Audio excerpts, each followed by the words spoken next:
ನಮಸ್ಕಾರ. ಸೂಪರ್ 3ಗೆ ಮತ್ತೊಮ್ಮೆ ಸ್ವಾಗತ. ಸದನ ನಡೀತಾ ಇದೆ. ಸದನ ಪ್ರತಿ 3 ತಿಂಗಳಿಗೊಮ್ಮೆ ಸದನ ನಡೆಯುತ್ತೆ. ಚಳಿಗಾಲದ ಅಧಿವೇಶನ, ಮಳೆಗಾಲದ ಅಧಿವೇಶನ, ಆ ಅಧಿವೇಶನ ಒಟ್ಟು 3 ತಿಂಗಳು ನಡೆಯುತ್ತೆ. ಸಾಧಾರಣವಾಗಿ 120 ದಿವಸ ನಡೆಯಬೇಕು ಅಂತಿದೆ. 30 ದಿವಸ ಮಿನಿಮಮ್ ಇಷ್ಟಾದರೂ ನಡೆಯಬೇಕು ಅಂತ ಅವರವರೇ ಒಂದು ವಾಗ್ದಂಡನೆ ಹಾಕೊಂಡಿದ್ದಾರೆ. ಯಾವುದರ ಬಗ್ಗೆ ಚರ್ಚೆ ಆಗಬೇಕಾಗಿತ್ತು? ನಮ್ಮ ದೇಶದ, ನಮ್ಮ ರಾಜ್ಯದ ರೈತ ಹೆಂಗಿದಾನೆ, ಚೆನ್ನಾಗಿದಾನೆ ಇಲ್ವೋ? ನಮಗೆ ತೆರಿಗೆ ಕಟ್ಟೋ ಜನ ಹೇಗಿದ್ದಾರೆ? Below poverty level, BPL card ದಾರರು, ಬಡವರು, ಸ್ವಲ್ಪ ಬಿಲೋ ಪಾವರ್ಟಿ ಲೆವೆಲ್, ಬಡತನ ರೇಖೆಗಿಂತ ಕೆಳಗಿಳುವವರು ಹೇಗಿದ್ದಾರೆ? ಎಪಿಎಲ್ ಸ್ವಲ್ಪ ಒಳ್ಳೆ ಸುಸ್ಥಿತಿಯಲ್ಲಿರುವವರು, ಅವರಿಗೆಲ್ಲ ವ್ಯವಸ್ಥೆ ಚೆನ್ನಾಗಿದೆಯಾ? ಅವರು ಒಳ್ಳೆ ವ್ಯವಹಾರಗಳನ್ನೆಲ್ಲ ಮಾಡಿದ್ರೆ ತೆರಿಗೆ ಕಟ್ಟಕ್ಕಾಗತ್ತಾ? ಮಳೆ ಬಂದಿದೆಯಾ? ಜಾನುವಾರುಗಳಿಗೆ ಕೃಷಿ ಇದೆಯಾ? ಬಿತ್ತನೆ ಆಗ್ತಾ ಇದೆಯಾ? ಬಿತ್ತನೆ ಬೀಜ ಸಿಗ್ತಾ ಇದೆಯಾ? ಇಂಡಸ್ಟ್ರಿ ಕೆಲಸ ಮಾಡ್ತಾ ಇದೆಯಾ? ಇಂಡಸ್ಟ್ರಿಗೆ ಬೇಕಿರುವಂತಹ ಸವಲತ್ತು ಸಿಗ್ತಾ ಇದೆಯಾ? ಇದು ತಾನೇ ಚರ್ಚೆ ಆಗಬೇಕಾಗಿರೋದು. ಇವರೆಲ್ಲ ಸೇರಿ ಏನ್ ತನಿಖೆ ಮಾಡ್ತಾ ಇದ್ದಾರೆ? ರನ್ಯನ ಹಿಂದೆ ಹೋಗಿದ್ಯಾರು? ರನ್ಯನ 14 ಕೆಜಿಯಲ್ಲಿತ್ತು. 14 ಕೆಜಿ ಚಿನ್ನ ಎಲ್ಲಿಂದ ತಗೊಂಡ್ರು? ಅವಳಿಗೆ ಪ್ರೋಟೋಕಾಲ್ ಯಾರು ಕೊಟ್ರು? ನಾನ್ ಕೊಟ್ನಾ, ನೀನ್ ಕೊಟ್ನಾ? ಅವಳಿಗೆ 12 ಎಕರೆ ಜಾಗ ಯಾರು ಕೊಟ್ರು? ಇದೇ ಮಾಡ್ತಾ ಕೂತ್ಕೊಂಡು 30 ದಿವಸನ ಇದಕ್ಕೆ ಮುಗಿಸ್ತಾ ಇದ್ದಾರೆ. ಮಳೆ ಬರುತ್ತಾ ಇಲ್ವಾ? ಈ ಬೇಸಿಗೆಯಲ್ಲಿ ಏನಾಗಬಹುದು? ಜನ ಸಾಯ್ತಾ ಇದ್ದಾರಾ? ರೈತರ ಪ್ರಾಬ್ಲಮ್ ಏನು? ಯಾರು ಕೇಳೋರೇ ಇಲ್ಲ. ನಾವು ಕೂಡ, ಮಾಧ್ಯಮ ಕೂಡ ಅದಕ್ಕೆ ಜೈ ರನ್ಯನ ಬಗ್ಗೆ ಕೇಳಿದ್ರು, ರನ್ಯನ ಬಗ್ಗೆ ಕೇಳಿದ್ರು. ಇವಳು 14 ಕೆಜಿ ತಗೊಂಡ್ಬಂದ್ರು, ಅವಳು 14 ಕೆಜಿ ತಗೊಂಡ್ಬಂದ್ಲು. ಎಲ್ಲ ನೋಡಿದ್ರು ರಾಜಕಾರಣಿಗಳ ಲಿಂಕು. ನೀನು ಕಾಂಗ್ರೆಸ್ ಅವನು ಕೇಳಿದಾಗ ಅವನು ಬಿಜೆಪಿ ಹೇಳ್ತಾನೆ. ಆದ್ರೆ ಬಾ ಅಣ್ಣ, ನಾವಿಬ್ರು ಅಡ್ಜಸ್ಟ್ಮೆಂಟ್ ಮಾಡ್ಕೊಳ್ಳೋಣ. ಯಾರ್ಯಾರ ಮನೆ ಕಂಠಿಹಾರ ಯಾವ ಹೆಣ್ಣು ಮಕ್ಕಳ ಕೊರಳಲ್ಲಿದೆ. ಪಾಪ ನಮ್ಮ ಬಡ ಹೆಣ್ಣು ಮಕ್ಕಳು 2,000 ರೂಪಾಯಿ ಬಂದಿಲ್ಲ ಅಂತ ಕಾಯ್ತಾ ಇದ್ದಾರೆ. ಈಗ ರೈತರ ಬಗ್ಗೆ ಹೇಳ್ತೀನಿ. ಅವರನ್ನ ದೇಶದ ಬೆನ್ನೆಲುಬು, ಆಹಾ, ಇನ್ನೇನು ಸಿಕ್ಕಿಲ್ಲ ನಿಮ್ಗೆ ಕರೆಯಕ್ಕೆ. ದೇಶದ ಬೆನ್ನೆಲುಬು ಸಿಕ್ಕಿಬಿಡ್ತಲ್ಲ. ರೈತರು ದೇಶದ ಬೆನ್ನೆಲುಬು.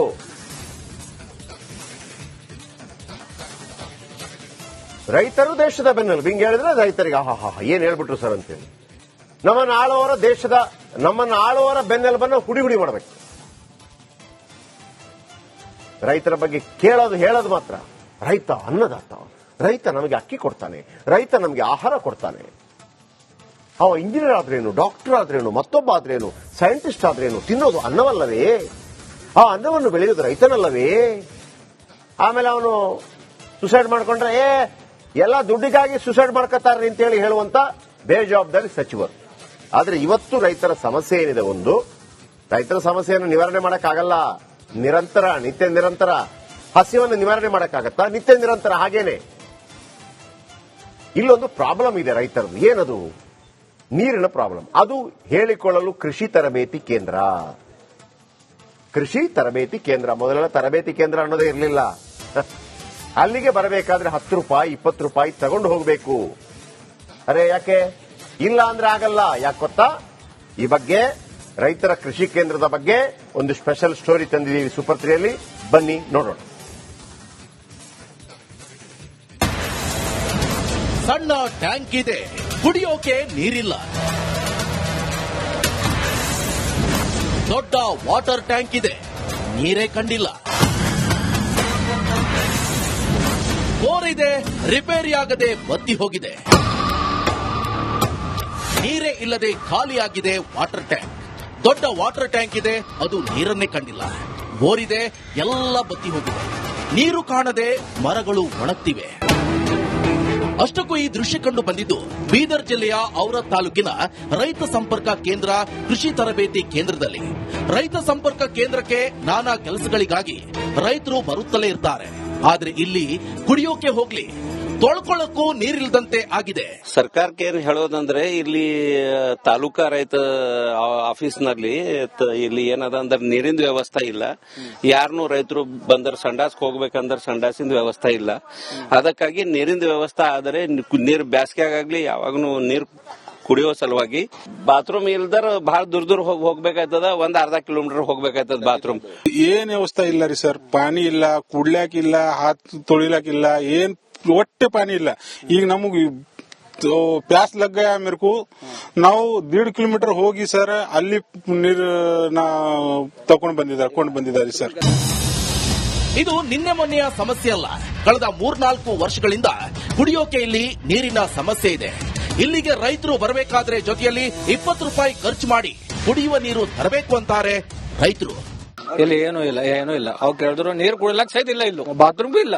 ರೈತರು ಎಲ್ಲ ಹೊರಗೆ ಹೋಗ್ಬೇಕು. ಹಿಂಗೆ ಕೇಳಿದ್ರು ಸರ್ ಏನಿಲ್ಲ, ನೀವು ಹೊರಗೆ ಹೋಗ್ಬೇಕು ಇದ್ದದ್ದು ಅಂತಾರ. 20 ರೂಪಾಯಿ ಹೊರಗೆ 6 ಡಬ್ಬಿ ತಗೊಂಡ್ರಿ ಒಂದ್ ಗಂಟೆ ಹೋಯ್ತಾರ ಆ ಕಡೆ. ಕೇಳಿದ್ರು ಯಾರು ಬರಲ್ಲ. ಅವ್ರು ಬರಸ್ತಾನ ಸುಮ್ ಹಾದಿ ನೋಡ್ಕೊತ ಕೊಡ್ಬೇಕು. ನಾವ್ ಇಲ್ಲಿಲ್ಲಾನೆ. ಈ ಸ್ಥಿತಿ ಜಿಲ್ಲಾ ಕೃಷಿ ತರಬೇತಿ ಕೇಂದ್ರದಲ್ಲಿ ಸೃಷ್ಟಿಯಾದ್ರೂ ಕೂಡ ಯಾರು ಕ್ಯಾರೆ ಅಂತಿಲ್ಲ. ಬೋರ್ ಸರಿ ಮಾಡಿಸಿ ಇಲ್ಲ ಹೊಸ ಬೋರ್ ತೆಗೆಸಿ ಅಂತ ರೈತರು ಹೇಳಿದ್ದಾರೆ. ಸಂಬಂಧಪಟ್ಟವರಿಗೆ ನೀರಿನ ಸಮಸ್ಯೆ ಬಗೆಹರಿಸಿ ಅಂದ್ರೆ ಡೋಂಟ್ ಕೇರ್ ಮಾಡ್ತಿದ್ದಾರೆ ಅಂತ ರೈತರು ತಮ್ಮ ಅಳಲನ್ನ ತೋಡಿಕೊಂಡಿದ್ದಾರೆ. ಸೂಪರ್ 3ಯಲ್ಲಿ ಕುಡಿಯುವ ನೀರಿನ ಬಗ್ಗೆ ವರದಿ ಪ್ರಸಾರ ಆದ್ಮೇಲಾದ್ರೂ ಅಧಿಕಾರಿಗಳು ಎಚ್ಚೆತ್ಕೊಳ್ತಾರ ಅಂತ ಕಾದು ನೋಡಬೇಕಿದೆ. ಇಲ್ದಿದ್ರೆ ಸೂಪರ್ 3 ನೀರು ಕೊಡಿಸೋ ತನಕ ಬಿಡೋದಿಲ್ಲ. ಮಲ್ಲಿಕಾರ್ಜುನ ಮರಕಲೆ, ರಿಪಬ್ಲಿಕ್ ಕನ್ನಡ, ಬೀದರ್.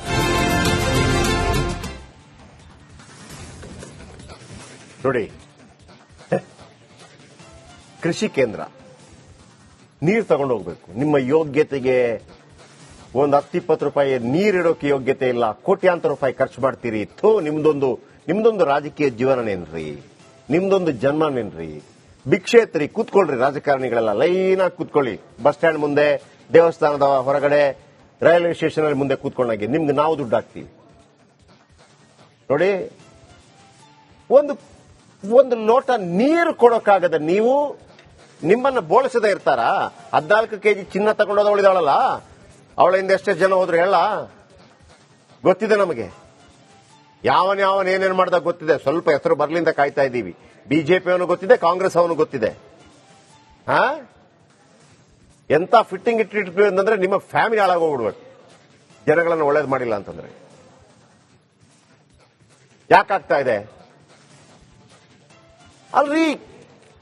ಬೇರೆ ಕಡೆ ಆದ್ರೆ ಓಕೆ. ಬೀದರ್ ಏನು ಗೊತ್ತಾ? ಬೀದರನ್ನ ಕರ್ನಾಟಕದ ಪಂಜಾಬ್ ಅಂತ ಕರೀತಾರೆ. 6 ನದಿಗಳು ಹರಿಯತ್ತೆ. ಎಲ್ಲ ನೀವುಗಳ 6 ನದಿಗಳಾದ್ರೂ ಕೂಡ ಅಲ್ಲ, ರೈತರಿಗೆ ಅನ್ನ ಹಾಕುವಂತ ರೈತರಿಗೆ ಒಂದು ತೊಟ್ಟು ನೀರು ಕೊಡೋ ಯೋಗ್ಯತೆ ಇಲ್ವಲ್ರೋ ನಿಮಗೆ? ಎಲ್ಲ ರಾಜಕಾರಣಿಗಳ 6 ನದಿ ಹರಿಯತ್ತೆ ಬೀದರ್ನಲ್ಲಿ. ಬೀದರ್ ಕರ್ನಾಟಕದ ಪಂಜಾಬ್, ಯಾಕಂದ್ರೆ ಅತಿ ಹೆಚ್ಚು ನದಿ ನೀರು ಹರಿಯೋದು ಅಲ್ಲಿ. ರೈತರು ಈ ತರ ಬಾಟ್ಲು ಅಥವಾ ಮರ್ತೋದ್ರೆ 20 ರೂಪಾಯಿ 10 ರೂಪಾಯಿ ತಗೊಂಡು ಹೊರಗಡೆಯಿಂದ ಬಾಟ್ಲು, ರೈತರು ಬಾಟ್ಲು ತಗೊಂಡು ಖರೀದಿ ಮಾಡುವಂತ ಪರಿಸ್ಥಿತಿ ಬಂತ್ರಲ್ರು. ಯಾರೆಲ್ಲ ಸಂಬಂಧಪಟ್ಟವರು? ಜಿಯಾವುಲ್ಲಾ ಖಾನ್, ಕೃಷಿ ಜಂಟಿ ನಿರ್ದೇಶಕರು. ಜಿಯಾವುಲ್ಲಾ ಖಾನ್ ಕೃಷಿ ಜಂಟಿ ನಿರ್ದೇಶಕರು. ಯಾಕೆ ಜಿಯಾವುಲ್ಲಾ ಖಾನ್ ಅವರೇ? ಒಂದು ನೀರಿನ ವ್ಯವಸ್ಥೆ ಮಾಡಕ್ಕಾಗಲ್ಲ, ಟಾಯ್ಲೆಟ್ ವ್ಯವಸ್ಥೆ ಮಾಡಕ್ಕಾಗಲ್ಲ ಅಂತಂದ್ರೆ ಯಾಕೆ ನೀವು ಬೇಕು ಕೃಷಿ ಜಂಟಿ ನಿರ್ದೇಶಕರಾಗಿ? ನಿಮಗ್ ಬರುತ್ತಲ್ವ ತಿಂಗಳಿಗೆ ಸಂಬಳ? ಇನ್ನು ಆರ್ತಿ ಪಾಟೀಲ್ ಕೃಷಿ ತರಬೇತಿ ಉಪನಿರ್ದೇಶಕ.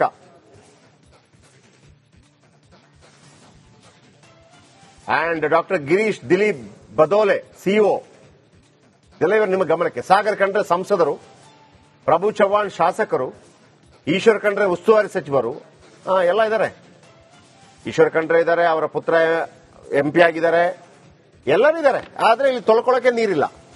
ತೊಳ್ಕೊಳ್ಳೋಕೆ ನೀರು ಕೊಡೋ ಯೋಗ್ಯತೆ ಇಲ್ಲದ ರಾಜಕಾರಣಿಗಳು ನೀವೆಲ್ಲ. ಒಬ್ಬ ರೈತನಿಗೆ ತೊಳ್ಕೊಳ್ಳೋಕೆ ನೀರು ಕೊಡೋ ಯೋಗ್ಯತೆ ಇಲ್ಲ, ಕುಡಿಯೋದು ಬಿಟ್ಟಾಕಿ.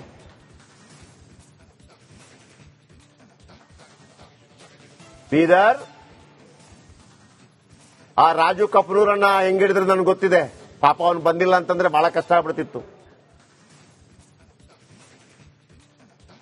ನೋಡಿ, ಇದು ಟಾಯ್ಲೆಟ್, ಇದನ್ನ ಸ್ಟೋರ್ ರೂಮ್ ಮಾಡಿದ್ದಾರೆ. ಸ್ವಲ್ಪ ಬಿಟ್ಟರೆ ಒಂದು ಬಾರ್ ಅಂಡ್ ರೆಸ್ಟೋರೆಂಟ್ ಮಾಡಬಹುದು. ಆ ಕಡೆ ಈ ಕಡೆ ಚೇರ್ ಹಾಕಿದ್ದಾರೆ ನೋಡಿ. ಮಿಡ್ನಲ್ಲಿ 4 ಗ್ಲಾಸ್ ಇಟ್ಟು, ಪ್ಲಾಸ್ಟಿಕ್ ಗ್ಲಾಸು.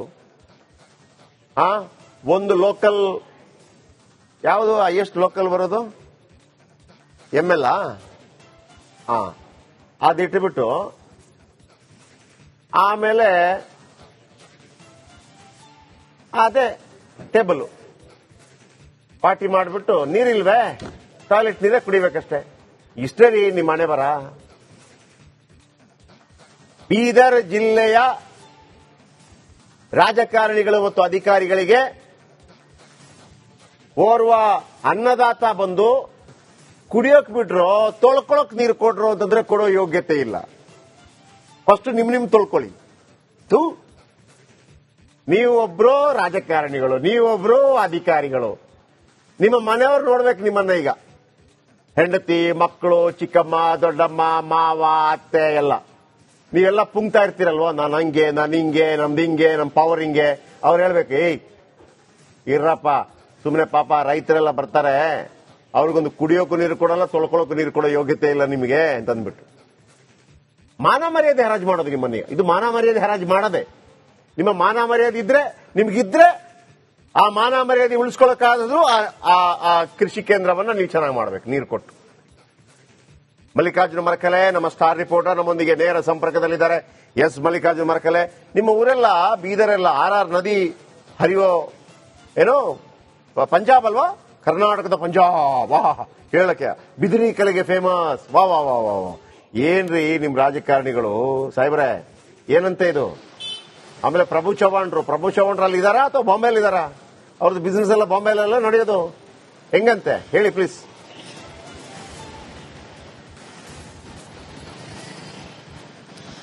ಹೌದು ಜಯಪ್ರಕಾಶ್, ನಿಜಕ್ಕೂ ಬೀದರ್ನ ಈಗಾಗಲೇ ಜಿಲ್ಲಾ ಕೃಷಿ ತರಬೇತಿ ಕೇಂದ್ರದ ಸ್ಥಿತಿ ಅಂತ ಹೇಳ್ಬೋದು. ಜಿಲ್ಲೆಯ ಏಕೈಕ ರೈತರ ತರಬೇತಿ ಕೇಂದ್ರದ ದುಸ್ಥಿತಿ ಅಂತ ಹೇಳ್ಬೋದು. ಟೋಟಲಿ ಸುಮಾರು 4 ಎಕರೆ ಪ್ರದೇಶದಲ್ಲಿ ಈಗಾಗಲೇ ಈ ಒಂದು ಜಿಲ್ಲಾ ರೈತ ಸಂಪರ್ಕ ಕೇಂದ್ರ ಇದೆ. ಅದೇ ರೀತಿ ರೈತ ಸಂಪರ್ಕ ಔರಾದ್ ರೈತ ಸಂಪರ್ಕ ಕೇಂದ್ರ ಕೂಡ ಅಲ್ಲೇ ಬರುತ್ತಾ. ಆದ್ರೆ ಒಂದೇ ಒಂದು ಅಲ್ಲಿ ಟೋಟಲಿ ಹನಿ ನೀರಿಲ್ಲ. ಒಂದು ಬೋರ್ವೆಲ್ ಇದ್ದಂತ ಬೋರ್ವೆಲ್ ಕೂಡ ಬತ್ ಹೋಗ್ಯದ. ನೀರಿಗಾಗಿ ರೈತರು ಪರದಾಡಂತ ಪರಿಸ್ಥಿತಿ ನಿಜಕ್ಕೂ ನಿರ್ಮಾಣ ಆಗ್ಯದ ಅಂತ ಹೇಳ್ಬೋದು. ಔರಾದ್ ಪಟ್ಟಣದಿಂದ 1 ಕಿಲೋಮೀಟರ್ ದೂರದಲ್ಲಿದ್ದಂತ ಈ ಒಂದು ರೈತ ತರಬೇತಿ ಕೇಂದ್ರ ಹಾಗೂ ರೈತ ಸಂಪರ್ಕ ಕೇಂದ್ರದಲ್ಲಿ ಕುಡಿಯುವ ನೀರಿಗಾಗಿ ಹಾಹಾಕಾರ ಸೃಷ್ಟಿಯಾಗಿದೆ ಅಂತ ಹೇಳ್ಬೋದು. ಈಗಾಗಲೇ ನಾವು ಸುದ್ದಿ ಮಾಡ್ಲಕ್ಕೆ ಹೋದ ಸಂದರ್ಭದಲ್ಲಿ ಈಗಾಗಲೇ ಅಧಿಕಾರಿಗಳ, ಜನಪ್ರತಿನಿಧಿಗಳ ಗಮನ ಕೂಡ ಈ ಒಂದು ವಿಷಯ ಬಂದಿದೆ. ಆದ್ರೆ ಟೋಟಲಿ ಒಂದು 3-4 ದಿವಸದಲ್ಲಿ ನಾವು ಮಾಡ್ಕೊಡ್ತೀವಿ ಒಂದು ಭರವಸೆ ಕೊಡ್ತಾ ಇದ್ದಾರೆ.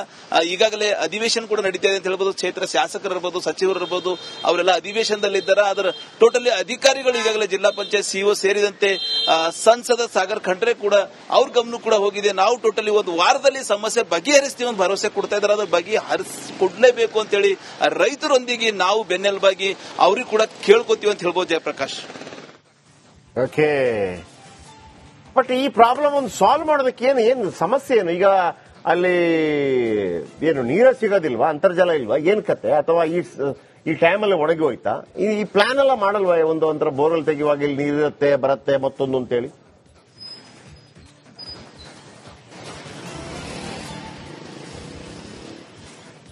ಹೌದು ಜಯಪ್ರಕಾಶ್, ಇಲ್ಲ ಅಧಿಕಾರಿಗಳ ನಿರ್ಲಕ್ಷ್ಯ ಅಂತ ಹೇಳ್ಬೋದು. ಈಗಾಗಲೇ ಆರತಿ ಪಾಟೀಲ್ ಅಂತ ಇದ್ದಾರೆ, ಎಲ್ಲೋ ಒಂದ್ ಕಡೆ ಸಂಬಳಕ್ಕೆ ಹಾಜರು, ಡ್ಯೂಟಿಗೆ ಚಕ್ಕರ್ ಅಂತೇಳಿ ಅಲ್ಲಿಂದ ರೈತರು ಕೂಡ ಹೇಳ್ತಾ ಇದ್ರು. ಅಧಿಕಾರಿಗಳ ದಿವ್ಯ ನಿರ್ಲಕ್ಷ್ಯದಿಂದ ಈ ಒಂದು ದುಸ್ಥಿತಿ ಅಲ್ಲಿ ಆಗಿದೆ ಅಂತೇಳಿ ರೈತರು ಹೇಳ್ತಾ ಇದ್ರು. ಕೃಷಿ ಇಲಾಖೆ ಅಧಿಕಾರಿಗಳು ಇರಬಹುದು, ಇತರೆ ಅಧಿಕಾರಿಗಳು ಸಮಯಕ್ಕೆ ಸರಿಯಾಗಿ ಕಚೇರಿಯಲ್ಲಿ ಏನಿದೆ ಏನಿಲ್ಲ, ರೈತರು ಬರ್ತಾರ, ಅವ್ರ ಸಮಸ್ಯೆಗಳೇನು, ಈಗಾಗಲೇ ಬೋರ್ವೆಲ್ಗಳು ಬತ್ ಹೋಗಿವೆ, ಅಲ್ಲಿ ಕೂಡ ಇನ್ನೂ ಹೊಸ ಬೋರ್ವೆಲ್ ಹೊಡೆದ್ರು ನೀರ್ ಹತ್ತವ. ನೀರ್ ಹಚ್ಚಿ ಈಗಾಗಲೇ ಸಾಕಷ್ಟು ಗಿಡ ಮರಗಳಿವೆ. 4 ಎಕರೆ ಆ ಪ್ರದೇಶದಲ್ಲಿ ಆ ಒಂದು ರೈತ ತರಬೇತಿ ಕೇಂದ್ರ ಇದೆ. ಅದರ ಅಧಿಕಾರಿಗಳು ಮುತುವರ್ಜಿ ವಹಿಸಿ ಮಾಡಿರ ನಿಜಕ್ಕೂ ಅಲ್ಲಿ ಕೂಡ ಹಚ್ಚು ಹಸಿರು ಇರ್ತಿತ್ತು, ನೀರಿನ ಸಮಸ್ಯೆ ಬರ್ತಿಲ್ಲ. ನಾವು ರಿಪಬ್ಲಿಕ್ ಸೂಪರ್ 3 ಅಲ್ಲಿ ಹೋಗಿ ಸುದ್ದಿ ಮಾಡಂತ ಪರಿಸ್ಥಿತಿ ನಿಜಕ್ಕೂ ನಿರ್ಮಾಣ ಆಗ್ತಿಲ್ಲ ಅಂತ ಹೇಳ್ಬಹುದು ಜಯಪ್ರಕಾಶ್. ಓಕೆ, ಥ್ಯಾಂಕ್ ಯು ನಿಮ್ಮೆಲ್ಲ ಅಪ್ಡೇಟ್ಸ್ಗೆ.